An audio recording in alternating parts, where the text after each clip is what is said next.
Olá, somos da CarbonFi, o podcast da Carbon Business School, a escola de negócios focada em originação de negócios. E, bom, hoje a gente tem uma análise que, honestamente, acendeu um alerta máximo nos terminais financeiros do mundo todo.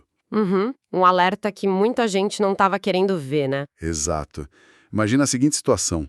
Trilhões de dólares, e não é exagero, são trilhões mesmo, abandonando o S&P 500 e o Dow Jones. E não é por causa de crise imobiliária, a inflação descontrolada. Nada disso. Pois é, não é aquele choque de juros clássico que o mercado já conhece. Não de jeito nenhum.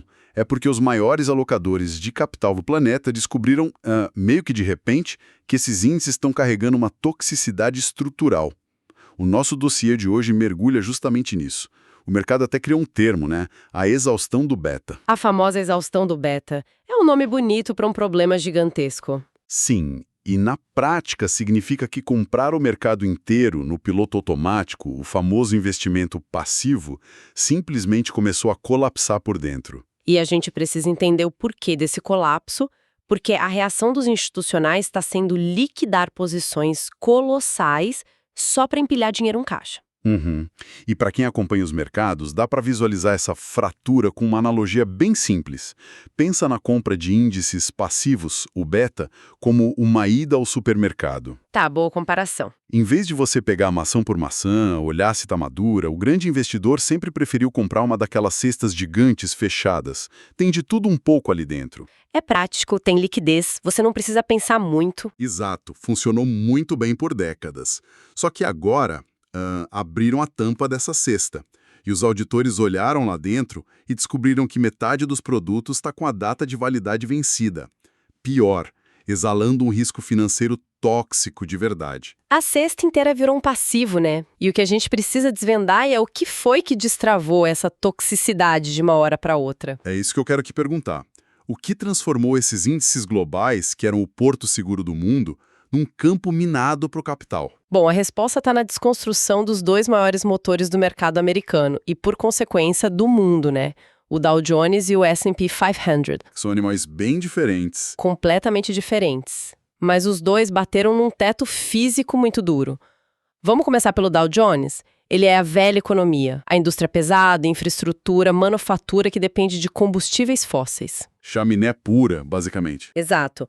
Historicamente, soltar fumaça pela chaminé era o que a gente chama de externalidade. O custo não ia para o balanço. A empresa poluía, mas o acionista não pagava a conta. Só que a regulação mudou, o mundo financeiro mudou.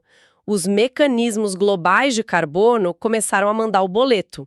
Então, operar uma fábrica antiga e ineficiente hoje tem um custo direto em dólar que corrói a margem de lucro de um jeito brutal. Tá, eu entendo perfeitamente o problema do Dow Jones. Chaminé, fumaça, é muito visual. Fica fácil entender que uma hora a conta da poluição ia chegar. Mas e o S&P 500? Aí é que tá o pulo do gato. Porque o S&P hoje é, dominado pelas Big Techs. É software. Não tem chaminé no Vale do Silício. Como é que a tecnologia entra nesse mesmo colapso ambiental? Entra pelo limite físico da energia. O teto do S&P 500 não é emissão direta na fábrica, mas a barreira material do consumo energético. Ah, a inteligência artificial. Sim, a IA mudou toda a equação. Rodar um modelo de linguagem avançado não é só um software num servidor comum. Exige data centers absurdos e a quantidade de energia para processar tudo isso e, principalmente, para resfriar as máquinas. É descomunal, né? Eu li que consome mais que cidades inteiras. Consome países inteiros em alguns casos. E as redes elétricas globais não dão conta de fornecer energia limpa nesse ritmo. Então, de um lado, você tem o Dow Jones sufocando com o custo do carbono da velha indústria. E do outro, o S&P sufocando na barreira da disponibilidade energética. A conta não fecha. Não fecha. Mas olha só, deixa eu bancar o advogado do diabo aqui. Pensa comigo como um operador quantitativo, aquele cara mais tradicional. Tá, o analista clássico. Isso. O cara que fica o dia inteiro olhando curva de juros do Fed, ele pode virar pra gente e falar: gente, isso é só o fim de um ciclo econômico normal. É uma rotação de portfólio. Que é o que muita gente ainda acha, né? Pois é. O dinheiro sai da tecnologia, vai para os setores defensivos e daqui a uns anos volta. Porque os documentos cravam que isso é o fim do chamado crescimento cego e não só uma maré baixa. É um erro comum tentar analisar isso com as lentes do século passado. Numa rotação normal, o gestor simplesmente vende um setor e compra outro dentro do próprio índice. Ele não foge para o caixa. Exato, ele não foge para o caixa. O que os relatórios mostram é que o mercado está finalmente precificando um risco de transição não mitigado numa escala macro. Risco de transição? Explica isso melhor. Sim. Lembra dos acordos climáticos, as NDCs dos países, os mercados regulados de carbono, tipo o Cap and Trade? Uhum. Que limitam o quanto cada setor pode emitir. Isso. Eles criaram um gargalo. A indexação passiva obriga o grande fundo a comprar um pedacinho de todas as empresas. Mas se a maior parte delas não tem um plano matemático de sobrevivência, nesse novo cenário de preço de carbono... O fundo está comprando um monte de empresa que pode quebrar. Exatamente. O fundo está alocando bilhões em ativos que tendem à insolvência. É o fim do crescimento cego, porque investir hoje ignorando o passivo climático virou um erro fiduciário grave. Nossa, erro fiduciário. Isso muda o jogo para quem está na cadeira de gestão. E já que a gente falou desse risco macro, vamos descer para a sala de máquinas de uma empresa específica. Vamos lá. Porque até ontem, estar listado no S&P 500 era o melhor escudo que o CEO poderia querer. Com certeza. Dinheiro automático todo mês. Sim. Entrava capital passivo de ETF pingando direto, independente da empresa ser eficiente ou não. Mas se esse dinheiro passivo se assusta e foge para o caixa, o que acontece matematicamente com a liquidez dessa empresa? O impacto vai direto no coração do balanço financeiro, no modelo de fluxo de caixa descontado. O famoso DCF. O próprio. Qualquer valuation de longo prazo projeta dinheiro que a empresa vai gerar e traz a valor presente, certo? Descontando pelo custo de capital, o WACC. Uhum. Quando o ETF para de comprar cegamente, a empresa perde o financiamento barato. E se ela não provar que tem um plano auditável de descarbonização, o mercado enxerga um risco extremo. E aí a taxa de desconto dispara. Dispara, o custo de capital explode. Rolar uma dívida ou financiar uma planta nova fica insustentavelmente caro. E para tentar deixar isso ainda mais prático, os relatórios citam muito o CBAM, né? O Mecanismo de Ajuste de Fronteira de Carbono da União Europeia. Sim, o CBAM é o melhor exemplo prático disso. Imagina que um fundo está analisando uma exportadora de aço. Ele olha para frente e vê que daqui a uns 3 anos, cada tonelada exportada para a Europa vai pagar dezenas de euros só de taxa de emissão. A margem de lucro projetada naquele DCF que você mencionou, ela simplesmente evapora. Evapora completamente. E se a margem vai sumir lá no ano 4, o valor presente da empresa já despenca hoje. O mercado antecipa. Então aquela fábrica velha deixou de ser um ativo produtivo. Passou a ser um passivo radioativo. É o que a literatura chama de ativos encalhados, ou stranded assets. A infraestrutura inteira perde o valor econômico antes de acabar a vida útil, porque o custo de manter operando e pagando taxa de carbono é maior que o lucro. Tem um ditado bem famoso do Warren Buffett que diz que você só descobre quem está nadando pelado quando a maré baixa. Adoro essa analogia e cabe perfeitamente aqui. A maré alta era o fluxo dos ETFs. Cobria tudo, né? Margem ruim, dívida alta, ineficiência. Tudo mascarado pelo beta. Aí a liquidez secou.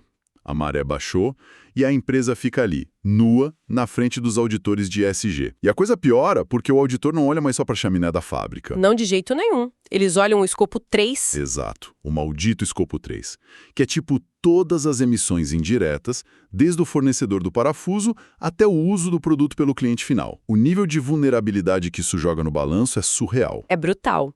E é por isso que esse dinheiro todo está fugindo para o caixa. E a gente precisa entender o medo por trás disso, porque deixar trilhão parado em caixa num cenário de juros incertos não é investimento. É pânico. É comportamento de refúgio total. É refúgio. E eles não estão com medo só da inflação monetária clássica dos bancos centrais. O medo real, lá das reuniões de conselho no hemisfério norte, é a inflação carbônica. Inflação carbônica? Como assim? À medida que os governos reduzem os créditos e as permissões de emissão, o preço do direito de poluir sobe. Isso é inflação carbônica. E ela corrói a planilha de dentro para fora. Modelos de negócio que funcionavam ontem ficam inviáveis amanhã. da noite para o dia. Mas assim, existe uma regra básica no capitalismo. O dinheiro não aguenta ficar ocioso. Dinheiro no caixa perde para a inflação real todos os dias. Fica queimando a mão do gestor. Exato. Então, se o norte global está asfixiado, para onde esse capital gigante vai fugir? O dossiê fala muito na busca feroz pelo alfa verde. Agora, é o rendimento alto, blindado e totalmente descorrelacionado desses passivos fósseis que a gente comentou. A guilhotina do carbono não atinge ele. Não atinge. E adivinha para onde os gringos estão olhando para achar esse alfa? Bom, a gente sabe que é para o sul global. Mas e o Brasil especificamente? Como que o nosso mercado atrai essa liquidez gigantesca? O Brasil deu o que a gente pode chamar de um checkmate regulatório. O mercado de capitais aqui puxou a fila de um jeito que altera toda a percepção de risco, A CVM publicou a famosa Resolução 193. que adota os padrões do ISSB. Isso, o International Sustainability Standards Board. Na prática, a regra agora obriga as empresas de capital aberto a relatarem seus riscos climáticos com qualidade de auditoria financeira. Isso é importante desdobrar, porque uma coisa é a CVM fazer uma regra, outra coisa é convencer um gestor em Nova York a jogar dinheiro aqui. Com certeza. Escopo 1 e 2, beleza. É a energia que você usa e a emissão direta. Agora, auditar o escopo 3 no Brasil é um pesadelo logístico mapear toda a cadeia de fornecedores de uma empresa agro, por exemplo. É dificílimo. Mas o fato do Brasil exigir essa transparência cria um diferencial absurdo. Num mundo onde está todo mundo no escuro em relação a dados climáticos, o Brasil vira uma vitrine iluminada. Resolve o problema da simetria de informação. Exato. Enquanto o índice beta global sofre de exaustão tóxica, a gente consegue oferecer teses de investimento isoladas com risco climático auditado e muitas vezes próximo de zero. Tá, e quais são essas teses que brilham os olhos do estrangeiro? Agricultura regenerativa de alta escala, infraestrutura logística inteligente e, claro, a nossa matriz de bioenergia. Eles deixam de ser apostas exóticas de país emergente. E viram o próprio porto seguro para alocação institucional. Se o projeto prova por auditoria que mitiga carbono, ele é a definição perfeita de alfa verde. Tá, a tese faz todo o sentido no papel, mas vamos para os bastidores, para Faria Lima. Porque o gestor gringo não vai mandar um pix direto para o fazendeiro no Mato Grosso, né? Claro que não. Tem que ter engenharia financeira no meio. Exato. Como as tesourarias e as mesas de originação estão estruturando esse encanamento para receber os dólares que fugiram do S&P 500? Olha, as mesas proprietárias estão vivendo uma revolução. Ninguém mais quer empurrar fundo de ações generalista. A máquina inteira está virada para estruturar crédito privado verde. Os famosos FDICs, CRs e CRAs. Exatamente. Só que agora com uma arquitetura focada em compromisso de descarbonização. O objetivo é criar um título que tenha garantia jurídica firme aqui no Brasil e que, ao mesmo tempo, resolva a dor climática do investidor de fora. Mas aqui eu tenho que fazer um contraponto, porque nos documentos que baseiam o nosso episódio, a gente vê muito a palavra greenium. O prêmio verde. Isso, que na prática é um desconto na taxa de juros. A empresa aqui capta dinheiro pagando menos juros só porque o projeto é sustentável. Paga menos. Mas pensa comigo, se o estrangeiro está desesperado por rendimento, por que raios ele vai aceitar receber uma taxa menor no mercado emergente? Onde está a lógica de aceitar o greenium? A lógica está na relação risco-retorno. O greenium não é uma caridade, uma doação pelo clima. É a precificação pura e simples da remoção do risco de falência. Entendi. Pensa bem. Um título de dívida tradicional da velha indústria até pode prometer pagar mais juros, mas tem um risco gigantesco da empresa quebrar quando vier a taxação de carbono pesada. E dá default na dívida. Calote. Calote total. Já o título verde que financia a troca para uma matriz limpa tem uma probabilidade de default no longo prazo incrivelmente menor. E tem outro detalhe crucial para a conta fechar. Os atributos ambientais. Exato, os créditos de carbono. Que é onde a magia acontece. Porque o produtor pega o dinheiro do FDIC, mais barato, e faz o CAPEX verde. Ele eletrifica a frota ou troca fertilizante fóssil por biológico. E essa troca gera créditos de altíssima integridade. Isso. E o gestor internacional que financiou a dívida lá no início, muitas vezes tem acesso a esses créditos para fazer o hedge do próprio balanço lá na Europa. Não é só marketing, é proteção contábil. Sentido, né? O instrumento resolve as duas pontas.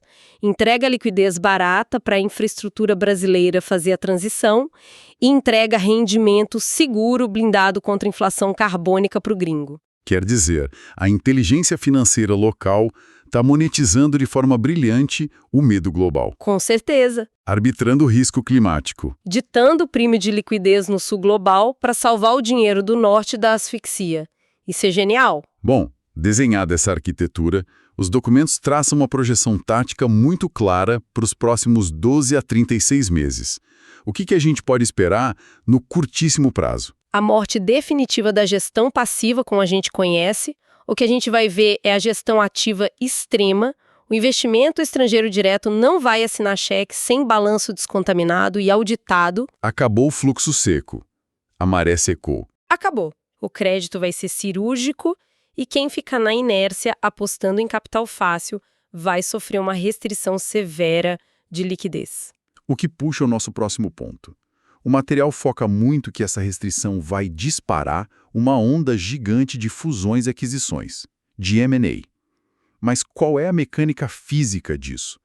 Por que a diferença no custo da dívida obriga a consolidação do mercado? É pura simetria matemática. Imagina duas empresas no mesmo setor. A empresa A entendeu o jogo, usou o crédito estruturado verde, captou com premium, pagando quase nada de juros e limpou todo o escopo 3 dela. Tá, essa fez o dever de casa. Sim, já a empresa B achou que era frescura, continuou com carbono alto e precisou rolar a dívida no mercado tradicional. E aí tomou uma taxa de juros punitiva. Exato, o custo financeiro da empresa B fica tão asfixiante que a margem dela some. Ela entra em desespero. Aí vem a empresa A, que está com caixa farto e barato, e simplesmente engole a concorrente por uma fração do preço. Nossa, ela compra a empresa B na Bacia das Almas? Na Bacia das Almas. E quando a empresa A joga a operação do concorrente para os processos sustentáveis dela, ela reavalia o ativo e multiplica o valor. A sustentabilidade virou arma de ataque em fusão e aquisição. Esse é um aviso muito sério mesmo, para quem senta numa cadeira de diretoria ou conselho hoje. Ficar ancorado num paradigma antigo é morte certa. Se você acha que só estar num índice famoso vai garantir que as suas ações subam para o resto da vida, você está gerenciando um museu. A diretriz fiduciária mudou. Mudou radicalmente. O conselho que não limpar o balanço de carbono vai ver as portas de crédito se fecharem. É a descarbonização da infraestrutura financeira correndo junto com a infraestrutura física. Exatamente. Se a sua empresa não for a exceção lucrativa, o tal alfa verde, ela vira a regra obsoleta que perde liquidez. O capital global está aí, sedento, com os bolsos cheios de trilhões, só esperando um porto seguro. Esperando balanços limpos. Bom, a gente mergulhou fundo nessa engrenagem de reordenação financeira. E para encerrar, eu fiquei com uma provocação na cabeça baseada na nossa análise. Uma reflexão para quem está nos ouvindo. Manda. Se os maiores fundos institucionais do mundo já operam com tolerância zero a passivos climáticos e o fluxo passivo simplesmente secou, qual vai ser a primeira gigantesca corporação global, uma daquelas que a gente acha intocável, inabalável, que vai pedir falência? E não por falta de vendas ou falta de clientes, mas por uma falência de carbono invisível que ninguém viu chegar. Uma dívida que ficou impagável porque a empresa não soube botar um preço na própria fumaça. Exato. Não é mais uma questão de se vai acontecer, mas de quando. A guilhotina já desceu. E para mais conteúdo sobre o mercado de crédito de carbono, siga a Carbonfy para se manter sempre atualizado.